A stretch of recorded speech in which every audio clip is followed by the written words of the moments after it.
Hello everyone, welcome back to the channel. आज हम बात करने वाले इंटरनेट मैनेजमेंट में प्रीवियस ईयर में पूछे गए कुछ क्वेश्चन के बारे में। और आज हम डिस्कस करने वाले हैं दिसंबर 2019 में पूछे गए क्वेश्चन के बारे में। ये इसका पार्ट 1 है, जिसमें आज हम 25 क्वेश्चन का डिस्कशन करेंगे। अगर आप नेट मैनेजमेंट की तैयारी कर रहे हैं या PhD एंट्रेंस की तैयारी कर रहे हैं तो इस चैनल को सब्सक्राइब कर लीजिए। ये मेरे बारे में कुछ ब्रीफ इन्फॉर्मेशन है जिसको आप देख सकते हैं। तो बढ़ते हैं आज के पहले क्वेश्चन की तरफ। तो पहला क्वेश्चन है, एवरी प्रोडक्ट और service should be branded, otherwise they will be treated as commodity. तो सबसे पहले ये जानते हैं कि प्रोडक्ट और कमोडिटी में फ़र्क क्या होता है। ये देखिए, ये राइस है और ये इंडिया गेट राइस है। ये इंडिया गेट राइस है। तो ये राइस क्या है, ये कमोडिटी है क्योंकि ये खुला हुआ है, या किसी कंपनी का नाम इसमें नहीं जुड़ा हुआ है। लेकिन इंडिया गेट क्या है, ये भी राइस ही है लेकिन इसमें किसी कंपनी का ब्रांड जुड़ गया, इसमें पैकिंग हो गया, उसका लोगो लग गया, तो ये है क्या हो गया, प्रोडक्ट हो गया। तो ये राइस कमोडिटी, ये इंडिया गेट प्रोडक्ट। इस तरह से इसको डिफ्रेंशिएट कर सकते हैं। यहाँ पे शुगर हो गया, ये शुगर कमोडिटी है, ये क्योंकि ये खुला हुआ, किसी ब्रांड का नेम इसमें नहीं लगा रहता है। और कमोडिटी का जो प्राइस है वो मार्केट डिसाइड करती है कि आज ये शुगर का प्राइस आज ये चल रहा है, चीनी का प्राइस, चावल का रेट आज ये चल रहा है, कल दूसरा कुछ और होगा। ये मार्केट मिलकर डिसाइड करती है और आपको हर जगह सेम प्राइस में मिलेगा। और प्रोडक्ट में क्या होता है, प्रोडक्ट में डिसाइड कौन करता है, कंपनी डिसाइड करती है। जरूरी नहीं है अगर राइस अगर 30 का मिल रहा है मार्केट में, लेकिन सेम ये भी है, इंडिया गेट भी राइस है, लेकिन इसमें प्रोडक्ट हो गया, ये ब्रांड बन गया, तो इसका प्राइस 50 भी हो सकता है, 100 भी हो सकता है। तो इसका प्राइस कुछ भी हो सकता है क्योंकि कंपनी डिसाइड करेगी, क्योंकि उसका प्रोडक्ट हो गया, वो उसका अपना लोगो, उसका अपना पैकिंग होता है उस पर। दूसरा इसमें फ़र्क क्या है कि राइस को आप डिफ्रेंशिएट नहीं कर सकते। अगर 4 बोरी राइस रखा हुआ तो उसको डिफ्रेंशिएट नहीं कर सकते, ये कौन सा राइस है, ये कौन सा राइस है, अगर सेम है तो। या फिर शुगर में भी वही हो गया, उसको कमोडिटी को आप डिफ्रेंशिएट नहीं कर सकते। लेकिन प्रोडक्ट में आप डिफ्रेंशिएट कर सकते हैं, ये इंडिया गेट का राइस है, ये दूसरी कंपनी का राइस है, ये फला कंपनी का राइस है। इस तरह से आप डिफ्रेंशिएट कर सकते हैं। तो यही फ़र्क है कमोडिटी और प्रोडक्ट में। तो पहला असर्शन जो है वो बिल्कुल सही है, क्योंकि एवरी प्रोडक्ट जो है ब्रांडेड होना चाहिए, नहीं तो उसको कमोडिटी माना जाएगा, क्योंकि उसको डिफ्रेंशिएट ही नहीं कर सकते हैं ना किस कंपनी का है। रीजन क्या बोलता है, इफ़ द प्रोडक्ट और service is branded then it always commands a higher price. तो ऐसा बिल्कुल भी नहीं है कि कोई ब्रांड हो और वो हमेशा ही महंगा हो। कुछ ब्रांड ऐसे होते हैं जो बहुत ही सस्ते होते हैं। जैसे आप ये ले लीजिए, आईफोन ही एक ब्रांड है, वो बहुत महंगा है, लेकिन MI भी एक ब्रांड है, सस्ता में फ़ोन आपको प्रोवाइड करवाता है।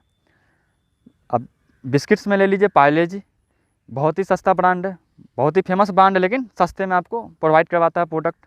तो इस तरह से बहुत ही ऐसे ब्रांड है जो सस्ते में, जैसे मोटरसाइकिल में ले लीजिए, हीरो का ब्रांड है, वो सस्ते में आपको बाइक प्रोवाइड करवाता है। उसी का कुछ प्रोडक्ट ऐसा है जो बहुत महंगा मिलता है। तो ज़रूरी नहीं है कि आपको ब्रांडेड प्रोडक्ट हमेशा ही महंगा मिल जाए। तो यहाँ पे कमोडिटी का जो डिफिनेशन दिया हुआ है, यहाँ पे commodity is a tangible good that can be bought and sold और एक्सचेंज फॉर प्रोडक्ट और सिमिलर वैल्यू। यानी कमोडिटी उसको बोलते हैं जिससे आप एक्सचेंज कर सकते हैं, जिसको किसी दूसरे प्रोडक्ट के बदले। जैसे गोल्ड हो गया, अनाज हो गया, अनाज में आपको चावल, चीनी, गेहूँ कुछ भी हो सकता है, एक शुगर हो गया, इसको एक्सचेंज कर सकते हैं। कोई और सामान लेके आप ये सामान उस सेम वैल्यू का उसको ट्रांसफ़र कर सकते हैं। इस तरह से इसको कमोडिटी को यहाँ पर डिफाइन किया गया। तो इसका क्या होगा, असर्शन सही होगा और रीजन गलत होगा।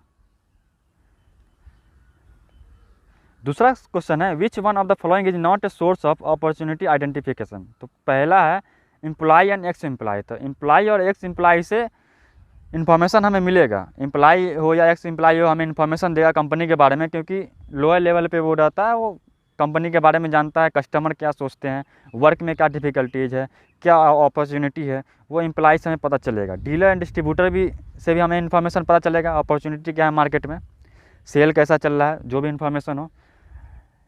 फ्रेंड एंड रिलेटिव से भी पता चल सकता है, लेकिन पॉलिसी डॉक्यूमेंट से हमें अपॉर्चुनिटी पता नहीं चलेगा, क्योंकि पॉलिसी डॉक्यूमेंट एक डिफरेंट चीज़ है, उससे हमें इन्फॉर्मेशन नहीं मिलता। वो एक नॉर्मल डॉक्यूमेंट है कंपनी के बारे में, कंपनी के पॉलिसी के बारे में। तो इसका जो आंसर हो जाएगा 3rd नंबर सही होगा। अगले क्वेश्चन की तरफ बढ़ते हैं। At given significance level sample result in the rejection region are called. पहला ऑप्शन है स्टैटिस्टिकली सिग्निफिकेंट, दूसरा ऑप्शन है स्टैटिस्टिकली इनसिग्निफिकेंट, तीसरा ऑप्शन है स्टैटिस्टिकली क्रिटिकल, चौथा ऑप्शन है कॉन्फिडेंस इंटरवल। तो इसका जो आंसर हो जाएगा, पहला हो जाएगा स्टैटिस्टिकली सिग्निफिकेंट और तीसरा स्टैटिस्टिकली क्रिटिकल। इसको अच्छे से समझते हैं। ये नॉर्मल डिस्ट्रीब्यूशन बनाते हैं, ये हो गया 95% और इधर हो गया 2.5 2.5। तो ये जो 95% है ये बताता है कि 95% चांस है कि उसका रिज़ल्ट सही है और 5% चांस है कि उसका रिज़ल्ट गलत है, जो भी स्टैटिस्टिकली एनालिसिस होता है, टेस्टिंग होता है उसका। और ये है रिजेक्शन रीजन। और ये रिजेक्शन रीजन और एक्सेप्टेंस रीजन के बीच का जो बाउंड्री है इसको क्रिटिकल वैल्यू बोलते हैं। और ये अगर रिजेक्शन रीजन में आता है तो इसको स्टैटिस्टिकली सिग्निफिकेंट बोलते हैं, क्योंकि ये प्रैक्टिकली सिग्निफिकेंट नहीं होता है, क्योंकि ये एविडेंस बेस पे होता है। जैसे कोर्ट में किसी मुजरिम को जज क्या समझता है कि वो निर्दोष है। कोर्ट में कोई भी आता है तो वो इनोसेंट होता है पहले, तो ये समझिए कि ये नल हाइपोथेसिस है, इसको रिजेक्ट करना होता है। रिजेक्ट करने के लिए जो भी प्रूफ दिया जाता है, अगर प्रूफ साबित हो गया कि ये इनोसेंट नहीं है तो नल हाइपोथेसिस रिजेक्ट हो जाएगा। तो ये क्या है, स्टैटिस्टिकली सिग्निफिकेंट है, क्योंकि प्रैक्टिकली नहीं जरूरी नहीं कि वो इनोसेंट नहीं हो या जरूरी नहीं कि उसने गलत काम किया हो, लेकिन प्रूफ उसके खिलाफ जाता है, तो इसलिए इसको जो है स्टैटिस्टिकली सिग्निफिकेंट बोलते हैं, ना कि प्रैक्टिकली सिग्निफिकेंट। तो सबसे पहले ये मान लिया जाता है कि वो इनोसेंट है और उसके रिजेक्ट करने के लिए प्रूफ जमा किया जाता है कि वो इनोसेंट नहीं है। अगर प्रूफ जमा नहीं हो पाया तो वो इनोसेंट ही रह गया, अगर प्रूफ जमा हो गया कि वो इनोसेंट नहीं है तो नल हाइपोथेसिस जो था इनोसेंट का वो रिजेक्ट हो जाता है। और अल्टरनेट क्या बचता है कि वो इनोसेंट नहीं है, मतलब वो क्रिमिनल है या जो भी हो, उसने जुर्म किया हो। तो ये हो गया स्टैटिस्टिकली सिग्निफिकेंट। तो इसका आंसर हो जाएगा कौन सा, पहला ऑप्शन नंबर 1 और 3। अगले क्वेश्चन की तरफ बढ़ते हैं। Gain to corporate restructuring originate and derived from resource reallocation, market power, macro conditioning, operating synergy. तो कॉर्पोरेट रीस्ट्रक्चरिंग क्यों होता है? क्योंकि वो मार्केट पावर बढ़ाने के लिए होता है, उसका बाद ऑपरेंट सिनर्जी के लिए होता है और रिसोर्स रीएलोकेशन के लिए होता है। रीस्ट्रक्चर कर रहे हैं कॉर्पोरेट को तो रिसोर्स में ही फ़ायदा होता है, क्योंकि पहले हो सकता है रिसोर्स अच्छा नहीं हो, लेकिन रिसोर्स को अच्छे करने के लिए रिस्ट्रक्चर होता है, जगह बदला जाता है या फिर कंपनी का स्ट्रक्चर चेंज किया जाता है या डाइवर्सिफिकेशन किया जाता है। इसका जो ऑप्शन नंबर 1 है और 2 और 4 ये सही हो जाएगा, यानी ऑप्शन नंबर तीसरा। Corporate restructuring effort to use an organisation modifying और structure and operation, it means we relocate our resource which increase our market power and leads to our operating synergy। पांचवा क्वेश्चन है assertion और reason का। International product standardization is least costly in terms of both manufacturing and marketing cost for the company, so company should bring uniformity in their marketing mix element. तो assertion क्या बोलता है, international product and standardization is least costly in term of both manufacturing and marketing cost. तो ये इसलिए बोलता है क्योंकि इंटरनेशनल स्टैंडर्ड का जो प्रोडक्ट हम बनाते हैं तो एक ही प्रोडक्ट बनाना पड़ता है, वो पूरी दुनिया में बिकता है। लेकिन अगर इंटरनेशनल स्टैंडर्ड का प्रोडक्ट नहीं बनाएंगे तो फिर हमें हर कंट्री के हिसाब से प्रोडक्ट बनाना होगा। इसमें क्या होगा, रिसर्च में खर्च होगा, अलग मैन्युफैक्चरिंग प्लांट बनाना होगा, उसके लिए अलग स्टाफ लगेगा, तो बहुत सारे खर्च होंगे। अगर इंटरनेशनल स्टैंडर्ड का प्रोडक्ट बनता है तो एक ही बार रिसर्च उसका होगा और उसका एक ही बार प्रोडक्शन होगा और पूरी दुनिया में यूज होगा। तो ये असर्शन बिल्कुल सही है। रीजन क्या बोलता है, no change in the product itself is required for marketing overseas but many item में require some adaption for making them suitable to the foreign market. ये बिल्कुल सही है, क्योंकि थोड़ा बहुत तो चेंज करना होगा फॉरेन मार्केट के हिसाब से, इन प्रोडक्ट में उतना चेंज नहीं होता है। लेकिन ये दोनों जो है एक दूसरे का एक्सप्लेनेशन नहीं लग रहा है। दूसरा ऑप्शन सही है। छठा क्वेश्चन है, sale of long term investment shows. पहला ऑप्शन है एप्लीकेशन ऑफ फंड, दूसरा ऑप्शन है सोर्स ऑफ फंड, तीसरा ऑप्शन है चेंज इन करंट एसेट, चौथा ऑप्शन है चेंज इन करंट लायबिलिटी। तो ये क्वेश्चन जो है ये आपका फंड फ्लो स्टेटमेंट से है। तो फंड फ्लो स्टेटमेंट में ये कहाँ लिखा है कि सोर्स ऑफ फंड में लिखा है, क्योंकि लॉन्ग टर्म इन्वेस्टमेंट अगर हम बेचते हैं तो हमें कुछ पैसा मिलता है, तो ये क्या हो गया, फंड हमें मिला, तो ये क्या हो जाएगा, सोर्स ऑफ फंड हो जाएगा। तो यहाँ पर दिया हुआ लिस्ट इसका सोर्स ऑफ फंड में कौन सा है, फंड फ्रॉम ऑपरेशन, जो भी हमारा ऑपरेशन होता है से फंड आता है। सेल्स ऑफ फिक्स एसेट, जो भी एसेट हमको उसको बेचेंगे तो फंड आएगा। Sales of investment, issue of share, जहाँ से भी हमें फंड आता है वो सोर्स ऑफ फंड हो गया। और जहाँ फंड यूज हो जाता है हमारा वो हो गया अप्लीकेशन ऑफ फंड, यानी सोर्स फंड का यूज हो जाना, यानी अप्लीकेशन हो गया, उसका अप्लीकेबल हो गया वो। जब भी कोई चीज़ परचेज करते हैं उसमें, तो यहाँ पर लिस्ट आप देख सकते हैं। इसका आंसर हो जाएगा दूसरा। 7वें क्वेश्चन की तरफ बढ़ते हैं। Which one of the following country is not of the Shanghai corporation organisation. पहला ऑप्शन है चाइना, दूसरा है पाकिस्तान, तीसरा है इंडिया और चौथा है जापान। तो इसको पहले समझते हैं। संघाई कॉरपोरेशन ऑर्गेनाइजेशन क्या है? ये संघाई पैक्ट के तहत बना था और ये इसका जो मुख्यालय है वो बीजिंग में, इसका नाम संघाई है लेकिन इसका मुख्यालय बीजिंग में। इसका जो मेंबर है वो कौन कौन है? चाइना है, किर्गिस्तान है, कजाकिस्तान है, रसिया है, ताजिकिस्तान है और इंडिया और पाकिस्तान। इंडिया और पाकिस्तान कब मेंबरशिप ज्वाइन किया था? जून 2017 में। तो इसका जो आंसर हो जाएगा जापान। जापान इसका मेंबर नहीं है। 8वां क्वेश्चन है। A global manager has cultural predisposition as follow. तो ये कहाँ से क्वेश्चन आया? ये EPRG थ्योरी जो है वहाँ से क्वेश्चन आया है। तो EPRG थ्योरी को समझते हैं। ये EPRG फ्रेमवर्क, पहले इथनोग्राफिक। इथनोग्राफिक क्या है? जो भी हम प्रोडक्ट बनाएंगे या जो भी अपना मार्केटिंग प्लानिंग होगा, जो कंपनी का पॉलिसी होगा, इथनोग्राफिक के हिसाब से होगा। मतलब जैसे कंपनी इंडिया की है तो इंडिया के हिसाब से सोचेगी, इंडिया के हिसाब से प्रोडक्ट बनाएंगी, इंडिया के कल्चर के हिसाब से, इंडिया के लोग क्या पसंद करते हैं, इनका टेस्ट और प्रेफरेंस क्या है। पॉलीसेंट्रिक क्या है? पॉलीसेंट्रिक कंपनी क्या करेगी कि वो हर कंट्री के हिसाब से अलग अलग प्रोडक्ट बनाएंगी। इंडिया के हिसाब से अलग, अमेरिका के हिसाब से अलग, अगर कोई अरब कंट्री है उसके हिसाब से अलग बनाएंगे। यानी हर एक कंट्री को अलग अलग देखेगी और उसके हिसाब से प्रोडक्ट बनाएंगी। ये हो गया पॉलीसेंट्रिक। पॉली का मतलब ही होता है ज़्यादा। और रीजियोसेंट्रिक क्या होता है कि रीजन के हिसाब से, जैसे इंडिया, पाकिस्तान, अफगानिस्तान, ये सब रीजन जो है इन लोग का टेस्ट और प्रेफरेंस लगभग सेम है। तो अगर कोई ग्लोबल कंपनी आती है तो वो इन सब रीजन को मिलाकर एक अलग प्रोडक्ट बनाएगी, जो सारे रीजन में वो प्रोडक्ट उसका सेल होगा। जैसे अमेरिका है तो अमेरिका का रीजन जो है, जो भी नॉर्थ अमेरिका, साउथ अमेरिका, उन लोग का प्रेफरेंस सेम होगा लगभग, या पूरे यूरोप का प्रेफरेंस लगभग थोड़ा बहुत हल्का डिफरेंस होता है, नहीं तो मैक्सिमम सेम ही होता है। तो उस हिसाब से यूरोप के हिसाब से अलग प्रोडक्ट हो गया। तो एक रीजन हो गया कि यूरोप रीजन हो गया, या एशिया का रीजन हो गया, इंडिया, पाकिस्तान, नेपाल, बांग्लादेश, ये सब एक रीजन हो गया। तो इस हिसाब से प्रोडक्ट कंपनी बनाती है। तो वो हो गया रीजियोसेंट्रिक। एक होता है जियोसेंट्रिक, जो ऐसा प्रोडक्ट बनाती है जो पूरे वर्ल्ड के हिसाब से हो, जियोसेंट्रिक। जैसे फ़ोन होता है वो लगभग पूरे वर्ल्ड के हिसाब से लॉन्च होता है, जैसे आईफोन हो गया, तो वो जियोसेंट्रिक हो गया, जो पूरी दुनिया के लोगों के लिए सूटेबल होता है, वो जियोसेंट्रिक हो गया। उसका जो मेन ऑफिस होता है, कॉर्पोरेट ऑफिस, वो एक ऐसे जगह पे होता है जहाँ से वो पूरे दुनिया को हैंडल कर सके। तो ये होगा EPRG फ्रेमवर्क। जैसे गूगल है वो जियोसेंट्रिक के हिसाब से सोचता है कि पूरी दुनिया को कैसे हैंडल करें, पूरे वर्ल्ड में कैसे अपना प्रोडक्ट सूटेबल करके बैठा है, न कि अलग अलग कंट्री के अलग अलग बनाना पड़े। ये हो गया जियोसेंट्रिक। ये होगा EPRG फ्रेमवर्क। इसका आंसर हो जाएगा EPRG के हिसाब से इथनोग्राफिक पहले होगा, इथनोसेंट्रिज्म, पॉलीसेंट्रिज्म उसके बाद होगा, उसके बाद रीजियोसेंट्रिज्म और जियोसेंट्रिज्म। 8 का आंसर हो जाएगा चौथा ऑप्शन। अगले क्वेश्चन की तरफ बढ़ते हैं। Whistle blowing is normally unjustified in case of the following. तो विसल ब्लोइंग होता क्या है? विसल ब्लोइंग क्या होता है? एक बंदा होता है कंपनी में, वो क्या करता है, मैनेजमेंट को या फिर किसी ऑफिशियल्स जो उसके लिए नियुक्त किए जाते हैं उसको खबर पहुंचाता है, जो भी अगर गलत काम होता है ऑफिस में। तो जैसे कोई प्राइवेसी के खिलाफ कोई काम कर रहा है, कोई अनएथिकल काम कर रहा है, तो उसका क्या करता है, वो रिपोर्ट सेक्रेटरी जो है वो फॉरवर्ड करता है। लेकिन विसल ब्लोअर जो होता है, जो ये काम करता है, वो किसी को पता नहीं होता कि बंदा है कौन, वो सेक्रेटरी काम करता है ये। तो क्वेश्चन क्या पूछ रहा है? Whistle blowing normally unjustified in case of. तो अनजस्टिफाइड कब होगा?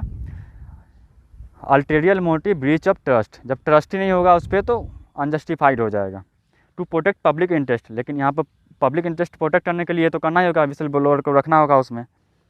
इनसफिशिएंट एविडेंस, जब एविडेंस नहीं होगा तो वो अनजस्टिफाइड हो जाएगा, फिर वो कुछ भी रिपोर्ट करेगा उसका एविडेंस नहीं है तो ये अनजस्टिफाइड हो जाएगा। चौथा option, to inspire other employees. तो ये भी जस्टिफाइड या अनजस्टिफाइड नहीं है। तो आंसर क्या हो जाएगा इसका? पहला और तीसरा। तो पहला और तीसरा किस में है? दूसरे ऑप्शन में। दूसरा ऑप्शन सही हो जाएगा। अगले क्वेश्चन की तरफ बढ़ते हैं। Which one of the following is not a forecasting technique for assessing human resource requirement in an organisation. तो पहला ऑप्शन रेशियो एनालिसिस, दूसरा है ट्रेंड एनालिसिस, तीसरा है गैप्स एनालिसिस, चौथा है रिप्लेसमेंट चार्ट। तो रेशियो एनालिसिस क्या होता है? ये अकाउंट का वर्ड है रेशियो एनालिसिस, जिसमें हम निकालते हैं कंपनी की लिक्विडिटी रेशियो क्या है, उसका सॉल्वेंसी रेशियो क्या है, उसका फाइनेंशियल सिचुएशन क्या है, जैसे लिवरेज एनालिसिस हो गया, ये सब रेशियो एनालिसिस के अंदर आता है। इससे हम अनुमान लगाते हैं कि हमारा फ्यूचर में प्रॉफिट कितना रहने वाला है, लिक्विडिटी रेशियो कितना रहने वाला है, उसी हिसाब से हम नए एम्प्लॉय को नियुक्त करते हैं, बहाल करते हैं। दूसरा क्या, ट्रेंड एनालिसिस। ट्रेंड एनालिसिस में क्या करते हैं हम, हिस्ट्री देखते हैं कि पहले कितने एम्प्लॉय आते थे, कितने जाते थे, ट्रेंड क्या चल रहा है, प्रॉफिट का ट्रेंड क्या चल रहा है, उस हिसाब से अनुमान लगाते हैं कि अगले साल एम्प्लॉय का रिक्वायरमेंट कितना होने वाला है या प्रॉफिट कितना होने वाला है। इस हिसाब से ट्रेंड एनालिसिस होता है।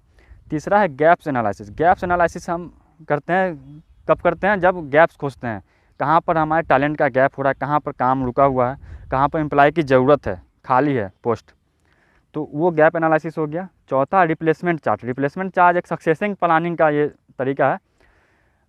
जैसे किसी को प्रमोशन करना है तो वो किसको रिप्लेस करेगा, कोई रिटायरमेंट होने वाला है उसको रिप्लेस करना है तो किसी और को रिप्लेस करना पड़ेगा, तो उसमें से कौन से अच्छे बंदे हैं उसको खोज के उसको रिप्लेस कर दिया जाता है। अगर कोई रिटायर होता आता है या फिर कोई रिजाइन दे देता है एकाएक, तो वहाँ पर किसी को डालना होगा जो एक्सपीरियंस होल्डर बंदा हो, जो उसको रिप्लेस कर सके, उसी की तरह टैलेंटेड हो, जो काम कर सके।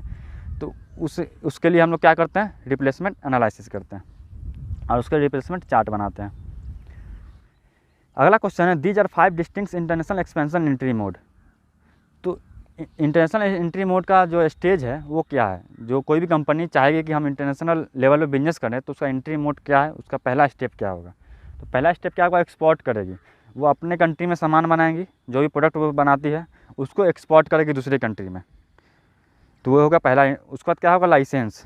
दूसरी कंपनी में जाके वो लाइसेंस किसी को देगी कि आप हमारा लाइसेंस रखो, आप हमारा बिजनेस संभालो इस कंट्री में। तीसरा क्या है, फ्रेंचाइज। वो फ्रेंचाइज दे देगी, उसके नाम पर जो है वो फ्रेंचाइज काम करेगा। जैसे डोमिनोज हो गया, मैकडोनल्ड हो गया, ये सब क्या है, फ्रेंचाइजी है। पार्टनरिंग, उसके बाद क्या करेगी, वो कोई पार्टनर बना लेगी इंटरनेशनल लेवल पे, जो साथ में मिलकर काम करे, जो ऑलरेडी जो है इंटरनेशनल लेवल का काम कर रहा हो, या फिर अगली कंट्री में जो इसी के लेवल का कंपनी हो जो इंटरनेशनल में घुसना चाह रही हो, तो उसके साथ पार्टनरशिप करके उस कंट्री में बिजनेस कर सकती है, दोनों कंट्री में करेगी। लास्ट में क्या है, स्ट्रेटेजिक अलायंस। लास्ट में क्या होता है, स्ट्रेटेजिक अलायंस बनाती है दो कंपनी मिलकर और एंट्री। जैसे हीरो होंडा को जब इंटरनेशनल में घुसना था, इंडिया में आना था, तो क्या की, वो हीरो से अलायंस बनाई, अब अलायंस ख़त्म हो गया। अगला क्वेश्चन है, to keep the brand life contemporary and relevant marketer use a variety of measure such as brand extension, brand rejuvenation, brand relaunch and brand proliferation. तो सबसे पहले जानते हैं ब्रांड एक्सटेंशन क्या है। ब्रांड एक्सटेंशन क्या है, एक ब्रांड है, जैसे कोई ब्रांड ले लीजिए, एक एमआई का ब्रांड है, उसमें क्या है कि कोई नया प्रोडक्ट लॉन्च कर दिया तो वो क्या हो गया, ब्रांड एक्सटेंशन हो गया। जैसे एमआई का 11 अल्ट्रा फ़ोन आया, वो ब्रांड एक्सटेंशन हो रहा है, अगले साल क्या होगा, एमआई का 12 आएगा, तो एक्सटेंशन हो रहा है, उसी ब्रांड के नाम से प्रोडक्ट का वेराइटी बढ़ता ही जा रहा है।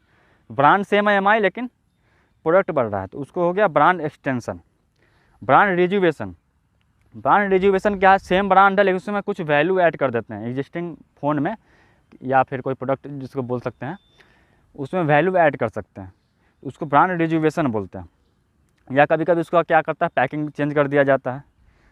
जैसे फ़ोन ही में ले लीजिए, उसमें वैल्यू ऐड कर दिया जाता है। जैसे कोई फ़ोन आया, अभी 4G और 5G का ज़माना था, पहले 4G फ़ोन लॉन्च होता है, उसमें क्या किया जाता है, सेम नाम होता है, सेम ब्रांड होता है, सेम प्रोडक्ट, उसमें क्या किया जाता है, फिर से उसको लॉन्च किया जाता है 5G बना के। जैसे A52 फ़ोन आया सैमसंग का, तो पहले 4G आया, अब क्या किया गया, उसमें वैल्यू ऐड किया गया, क्या किया गया, 5G लॉन्च करने के लिए 5G वैल्यू ऐड किया गया, उसमें 5G फ़ोन है, 5G के लिए उसमें क्या किया गया, प्रोसेसर भी बड़ा लगाया गया, पहले से बड़ा, तो उसमें वैल्यू ऐड करके उसको फिर से लॉन्च कर दिया जाता है, तो क्या हो गया, ब्रांड रिजुवेशन। एक ब्रांड रिलॉन्च। ब्रांड रिलॉन्च क्या है, सेम ब्रांड को फिर से रिलॉन्च कर देते हैं। पहले देखते हैं कि ब्रांड पहले अगर नहीं चला तो फिर से क्या करते हैं, लोगो चेंज करके, सब कुछ चेंज करके, फिर से प्लान करके उसको फिर से लॉन्च कर देते हैं।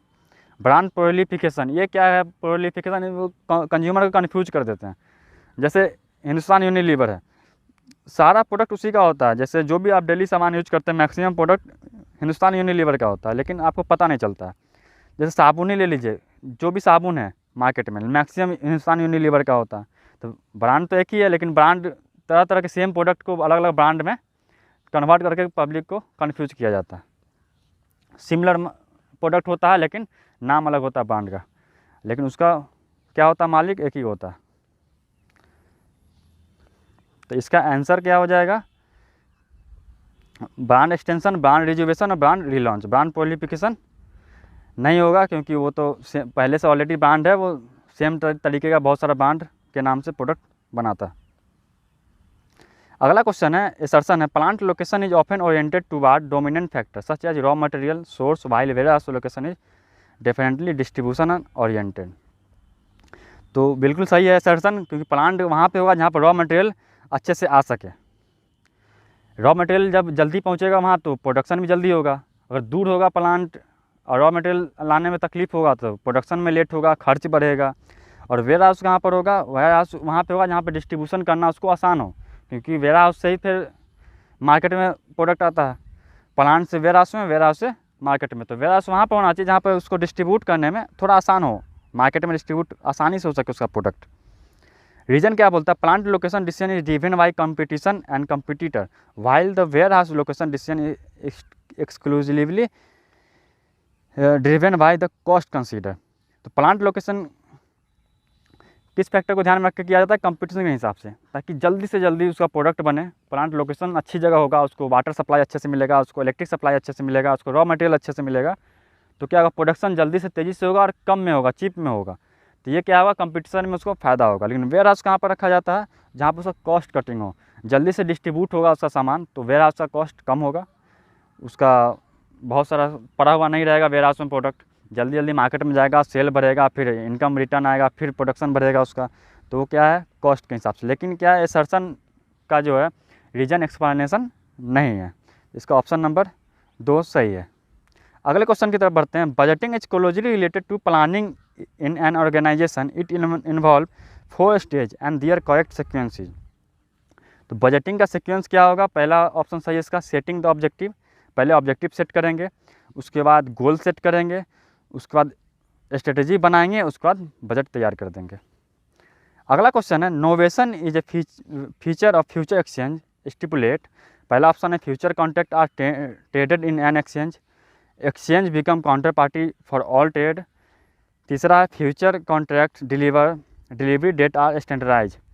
चौथा है, credit risk using intricate system of margin. तो पहले समझते हैं नोवेशन क्या। नोवेशन क्या होता है, पहला कॉन्ट्रैक्ट को ख़त्म करके नया कॉन्ट्रैक्ट बनाना। नोवेशन का मतलब ही होता है कि पुराना कॉन्ट्रैक्ट को नए कॉन्ट्रैक्ट में चेंज कर देना, चाहे कोई भी कॉन्ट्रैक्ट हो। जैसे आपने किसी से कॉन्ट्रैक्ट किया, एक एग्जांपल समझ लीजिए, जैसे ए है और ये बी है।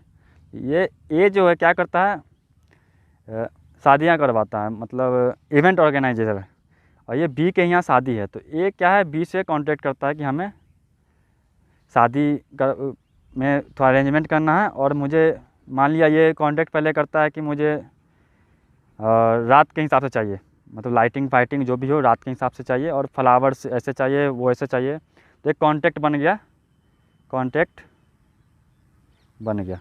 फिर क्या हुआ कि दोबारा इसको चेंज करना हुआ, मान लिया कुछ प्रोग्राम में चेंजेस करना है, मान लिया उसको रात के हिसाब से नहीं दिन के हिसाब से चाहिए, और पहले भी कॉन्ट्रैक्ट में था कि वेज चाहिए, खाना वेज होना चाहिए, लेकिन बाद में इसका मन किया कि नॉन वेज ऐड कर दें। तो क्या होगा, फिर से ये कॉन्ट्रैक्ट क्या होगा, ये कॉन्ट्रैक्ट पिछला ख़त्म हो जाएगा, फिर से न्यू कॉन्ट्रैक्ट उसको बनाना होगा। भाई इस कॉन्ट्रैक्ट में चेंज कर दो, पहले वेज चाहिए था, अब मुझे नॉन वेज चाहिए, और रात का नहीं दिन का प्रोग्राम चाहिए। तो पहले वाला कॉन्ट्रैक्ट ख़त्म होके नया वाला कॉन्ट्रैक्ट बन गया, ये क्या होगा, नोवेशन हो गया।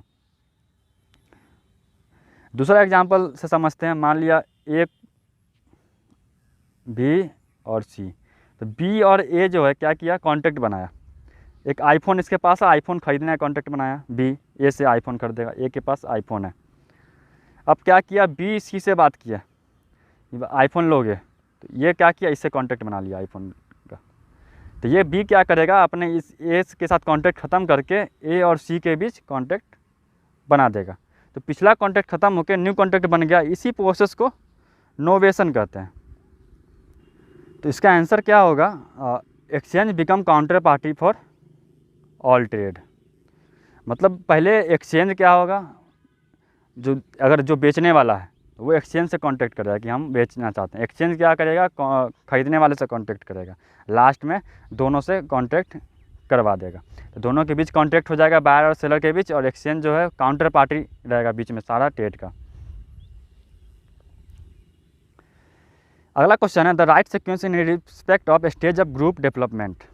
तो ग्रुप जो डेवलप होता है उसका स्टेज क्या है, तो स्टेज के बारे में जानते हैं। पहला स्टेज है फॉर्मिंग। जब टीम एक फॉर्म होता है किसी स्पेसिफिक ऑब्जेक्टिव के लिए, किसी काम के लिए, तो उस टाइम फॉर्म होता है। उसका स्टॉर्मिंग है अगला स्टेज। स्टॉर्मिंग में क्या होता है, मेंबर जो है एक दूसरे से कम्युनिकेट जो है करना शुरू कर देता है।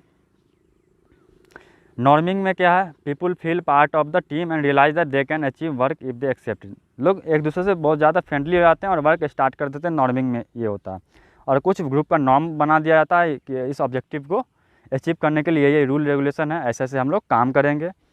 परफॉर्मिंग में क्या होता है, वो पूरा परफॉर्म किया जाता है काम सब लोग मिलके। और एडजर्निंग में क्या होता है, अगर हमारा अचीव हो गया गोल, जिस गोल के लिए ग्रुप बनाया गया, जैसे किसी कंपनी में किसी स्पेसिफिक ऑब्जेक्टिव को अचीव करने के लिए ग्रुप बनाया गया, तो अगर वो अचीव हो गया या काम हो गया तो उसका ग्रुप एडजर्न हो जाता है।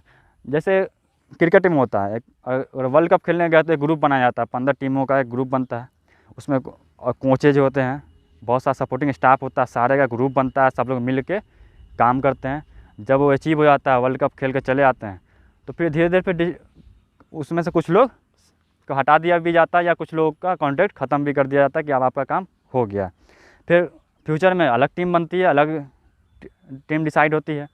इस तरह से जब ऑब्जेक्टिव अचीव हो जाता है तो ग्रुप को ख़त्म कर दिया जाता है, या फिर अगला ऑब्जेक्टिव के लिए फिर सेम ग्रुप को रखा भी जा सकता है। एडजर्निंग जो है कोई कंपलसरी नहीं है, ग्रुप कंटिन्यू भी हो सकता है, या फिर ग्रुप अगर ऑब्जेक्टिव अचीव हो गया तो ग्रुप ख़त्म भी हो सकता है। तो इसका जो करेक्ट आंसर है पहला है फॉर्मिंग, स्टॉर्मिंग, नॉर्मिंग, परफॉर्मिंग और एडजर्निंग।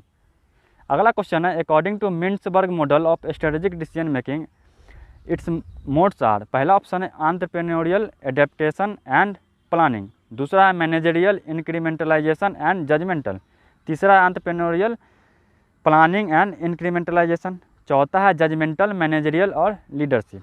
तो मिन्सबर्ग मॉडल का डिसीजन मेकिंग मॉडल क्या था, वो 3 दिए थे, entrepreneurial mode, adaptive mode, planning mode, और चौथा जो है लॉजिकल इंक्रीमेंटलाइजेशन क्वीन द्वारा इसमें ऐड किया गया था।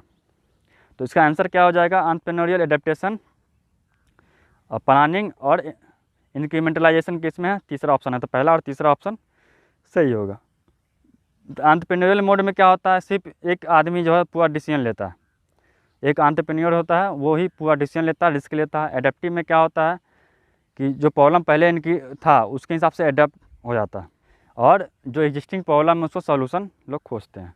प्लानिंग में क्या होता है, फ्यूचर के हिसाब से स्ट्रेटेजी बनाया जाता है, अपने मिशन, विजन, मिशन जो भी कंपनी का होता है उस हिसाब से प्लानिंग बनाया जाता है। लॉजिकल इंक्रीमेंटलाइजेशन क्या है, लॉजिकल इंक्रीमेंटलाइजेशन में क्या होता है, कंपनी का विजन, मिशन जो डिसाइड होता है उस हिसाब से जो भी एक लॉजिकल स्टेज होता है, स्टेज बाय स्टेज लोग प्लान करते हैं और वर्क करते हैं। तो इसका आंसर हो जाएगा दूसरा, पहला और तीसरा ऑप्शन सही है। क्वेश्चन नंबर 18 है collusion is one of the cooperative strategy in business combination that may be explicit, may be tactic, may be reduce technological risk, may be illegal in many country. तो technological risk तो reduce नहीं करेगा क्योंकि ये macro factor होता है, other factor होता है जो कंपनी के अंदर नहीं आता है, तो जिस पर कंपनी का कंट्रोल नहीं होता, तो टेक्नोलॉजिकल रिस्क इसमें नहीं आएगा। बाकी मे भी एक्सप्लिसिट हो सकता है, मे भी टैसिट हो सकता है, मे भी इलीगल कुछ कंट्री में हो सकता है।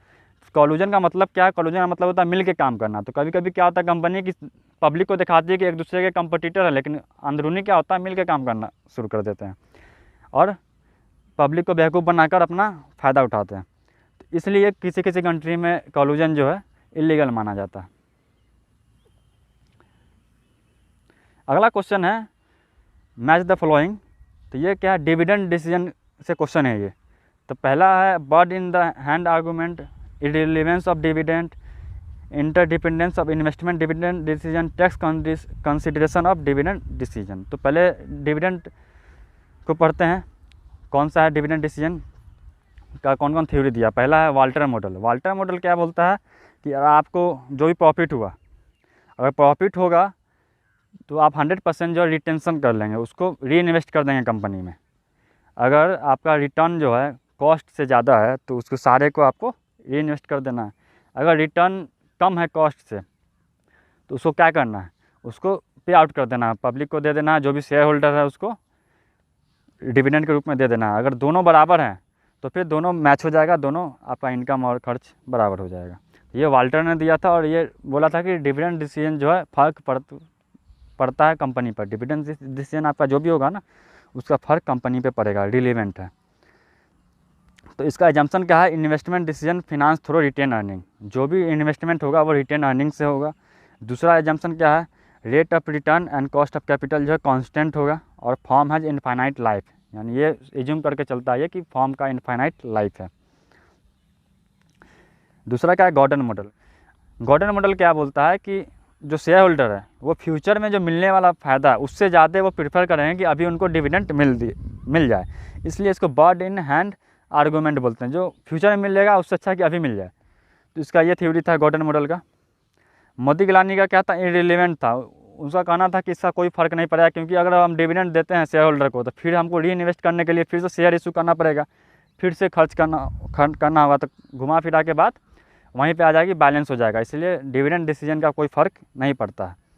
तो इसका आंसर हो जाएगा बर्ड इन हैंड आर्गूमेंट क्या होगा, गॉर्डन। तो 1 का 4। इररिलेवेंस कौन दिया था, दिया था, मोदी गिलानी। तो बी का 1 हो जाएगा। सी का क्या हो जाएगा, Walter model, interdependence of investment dividend decision. और टैक्स कंसिडरेशन वाला क्या हो जाएगा, लिटनर हो जाएगा। अगला क्वेश्चन है, which of the following sequence are the step of QUEST technique of external economic. तो कोस्ट टेक्निक क्या है, यह है इन्वायरमेंट स्कैनिंग करने का टेक्निक है। तो कौन कौन सा टेक्निक है, एक SWOT एनालिसिस होता है जिसे हम एनालिसिस करते हैं, स्ट्रेंथ वीकनेस अपॉर्चुनिटी और थ्रेट का। पेस्ट एनालिसिस होता है जिसमें हम पॉलिटिकल, इकोनॉमिक, सोशल और टेक्नोलॉजिकल का करते हैं। ई टॉप होता है, ई टॉप क्या होता है, इन्वायरमेंटल थ्रेट अपॉर्चुनिटी प्रोफाइल। और कोस्ट होता है, QUEST quick environmental scanning technique.